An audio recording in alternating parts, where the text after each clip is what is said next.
তো গণিতন্ত্র মানে ধনীতন্ত্র, আল্লাহর তন্ত্র, যে তন্ত্রে চললে না খেয়ে মরবা না। ইউনূস তো এমন একটা গাড়ির ড্রাইভিং হাতে নিয়েছেন ডক্টর ইউনূস সাহেব। একটা এক্সাম্পল দিই, ধরেন একটা ড্রাইভার একটা গাড়ি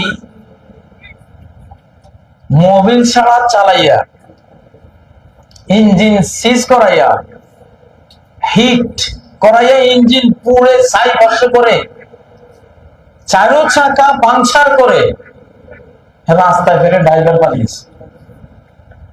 ইঞ্জিন জ্বলে পড়ে ছাই, চাক্কা চারোটা পাংচার। এই গাড়িটা যদি পরবর্তী কোন ড্রাইভারে আসে, হাতে মাথা খারাপ হওয়ার কাজ না। এটা কি করবে? চাক্কা একটা ভালো না, সবগুলি বাসটা। ইঞ্জিনটা ভালো থাকলে তো বোঝা, চাক্কা যাক থাক, রিং এর উপরে টানি নেওয়া যেত, ইঞ্জিনে পোড়া। ডক্টর ইউনূস সাহেব সেরকম একটা বাংলাদেশ হাতে নিছে, ঠিক না? আলহামদুলিল্লাহ। গণিতন্ত্র তো কিভাবে রেমিটেন্স, বিদেশি আমাদের প্রবাসী যোদ্ধারা সম্পদের ডলারের বন্যা বইয়ে দিয়েছে আল্লাহর, ঠিক না? সারা বিশ্ব থেকে কিভাবে ডলারের বন্যা বয়েছে, আলহামদুলিল্লাহ। গণিতন্ত্র টের পাওয়া যায়। ইসলামের তন্ত্র হলো গণিতন্ত্র, আল্লাহর তন্ত্র। 2023-এর রাজনীতি এখন চলবে না। 2023-এর রাজনীতি নাই রে ভাই, তুমি করবা কোত্থেকে? এটা তো নাই। সুম্মা তাকুনু খিলাফাতান আলা মিনহাজিন নবুওয়া। মুস্তাদ আহমদ শাহ আলবানী সহিহ হাদিস সিরিজের বর্ণিত সহিহ হাদিস, শেষ জামানায় আকাশ থেকে নামবে নবুয়ত স্টাইলের শাসন ব্যবস্থা। আলা মিনহাজিন নবুওয়া, নবুয়ত স্টাইলের শাসন ব্যবস্থাটা কি? অর্থাৎ নবীদেরকে যেমন গণতান্ত্রিক পদ্ধতিতে নির্বাচন করে, যে তোমরা কি মনে করো যে ওনাদের নবী বানাইলে তোমরা পছন্দ করবানি? তাহলে ভোট দাও। তাহলে আল্লাহ কি নবী 1,24,000 নবী কি গণতান্ত্রিক পদ্ধতিতে ভোট বক্স দিয়া ভোট যে বেশি পাইছে সেই নবী? এই সিস্টেমে কোন নবী হয়েছে? হয়নি। নবীরা কিভাবে হয়েছে? আল্লাহ চুজ করেছে। যে আমি জানি উনি বিশ্বস্ত, দক্ষ, মানব প্রেমিক, উনি একটা পয়সা খেয়ানত করবে না আমার বান্দাদের, আমার কোন বান্দার উপরে জুলুম অত্যাচার করবে না। বান্দাদের জন্য তিনি পুরা রাহমাতুল লিল আলামিন। আমি তাকে চুজ করলাম, আমি তাকে নিজে নির্বাচিত করে মনোনীত করে দিয়ে দিলাম, যাও। নবীরা এই স্টাইলে আসছে না? 1,24,000 নবী মনোনীত করেছেন কে? নাকি আমরা ভোট দিয়ে নবী বানাইছি?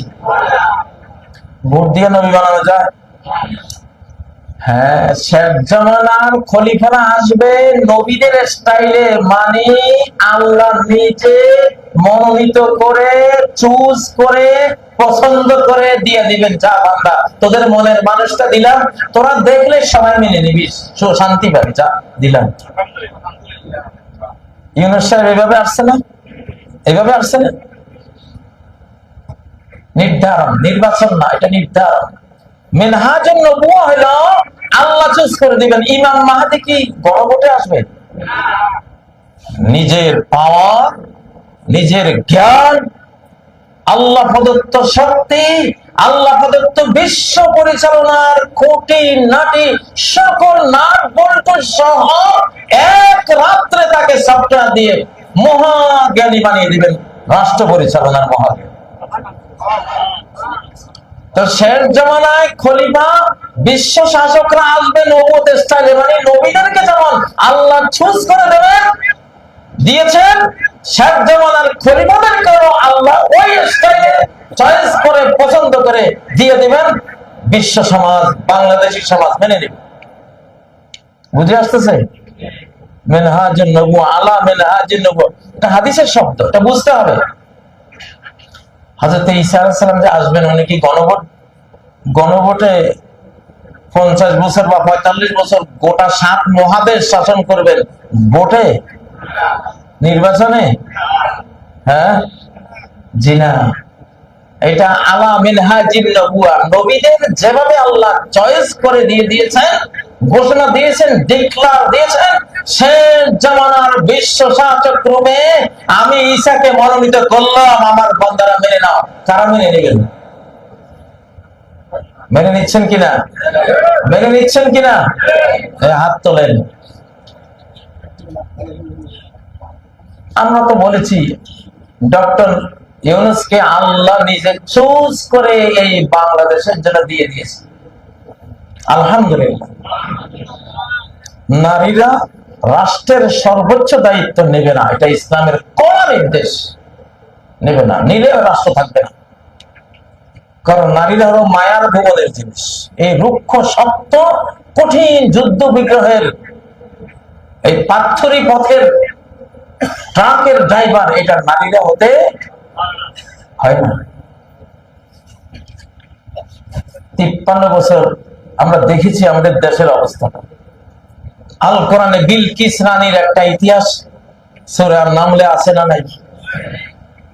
বিলকিস রানী সুলাইমানের সামনে পড়ে বেচারির রাষ্ট্র গেছে, বেচারির সিংহাসনও গেছে, বেচারি নিজেও গেছে।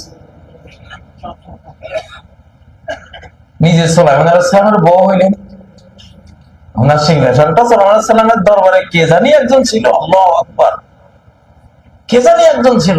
কয় চোখের পলকে, আপনি চোখের পলক ফেলার আগে 1000 কিলোমিটার দূর থেকে রানী বিলকিসের সিংহাসন এনে ফিলিস্তিনে আপনার দরবারে হাজির করতেছে। সুলাইমান চোখের পলক ফেলার আগে তাকে সিংহাসনে এখানে। কোরআনে কি জ্ঞান আছে!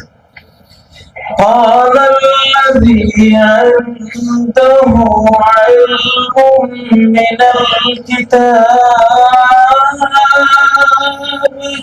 যার কাছে কিতাবের ইলম আছে, কিতাবের জ্ঞান আছে, জাবুরের জ্ঞান আছে, কোরআনের জ্ঞান আছে, সেই মহাবিজ্ঞানী বলল চোখের পলক ফেলে পড়াবেন না, সিংহাসন আপনার সামনে হাজির। আল্লাহু আকবার। হয়েছে কিনা এই ঘটনা?